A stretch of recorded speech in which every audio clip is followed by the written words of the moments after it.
CM KCR పాలనలో తెలంగాణ రాష్ట్రం అభివృద్ధిలో దూసుకుపోతోంది. విప్లవాత్మక విధానాలు, ముందుచూపు నిర్ణయాలతో రాష్ట్రం సమగ్రాభివృద్ధి చెందుతోంది. ఆర్థిక అభివృద్ధికి ప్రధాన సూచికగా నిలిచే ఉద్యోగ కల్పనలో తెలంగాణ పురోభివృద్ధిని సాధిస్తోంది. కేంద్ర ప్రభుత్వంతో పాటు మరో ఇతర రాష్ట్రాలకు అందనంత వేగంగా ఉపాధి కల్పనలో ముందుకు సాగుతోంది.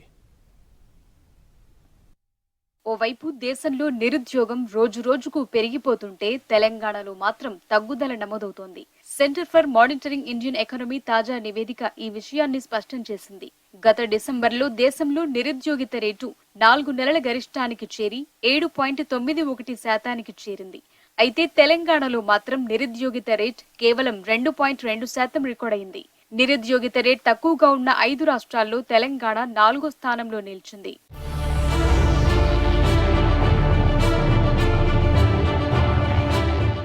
సీఎం కేసీఆర్ నేతృత్వంలోని రాష్ట్ర ప్రభుత్వం చేపట్టిన పటిష్ట చర్యలతో నిరుద్యోగ రేట్ భారీగా తగ్గింది. మే 2020లో కోవిడ్ లాక్డౌన్ సమయంలో రాష్ట్ర నిరుద్యోగిత రేట్ 14.7%గా నమోదైంది.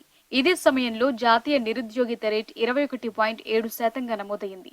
అయితే వ్యవసాయం, దాని అనుబంధ రంగాల్లో ఉపాధి అవకాశాలకు రాష్ట్ర ప్రభుత్వం పటిష్టమైన చర్యలు చేపట్టింది. దీంతో డిసెంబర్ 2021 నాటికి గ్రామీణ ప్రాంతాల్లో నిరుద్యోగిత రేట్ 0.4%కి దిగొచ్చింది.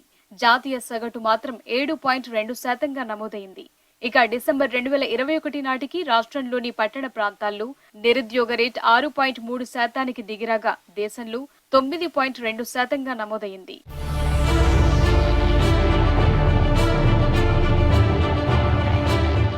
ఉపాధి కల్పనలో తెలంగాణ రాజధాని హైదరాబాద్ దేశంలోనే కీలక ప్రాంతంగా ఉంది. స్థానికులు రాష్ట్రంలోని వివిధ ప్రాంతాల్లోని వారికే కాకుండా ఇతర రాష్ట్రాలకు చెందిన లక్షలాది మందికి నగరం జీవనోపాధిని కల్పిస్తోంది. కరోనా లాక్డౌన్ విధించినప్పటికీ తక్కువ నిరుద్యోగిత రేట్ను కొనసాగించిన రాష్ట్రాల్లో తెలంగాణ ఒకటిగా నిలిచింది.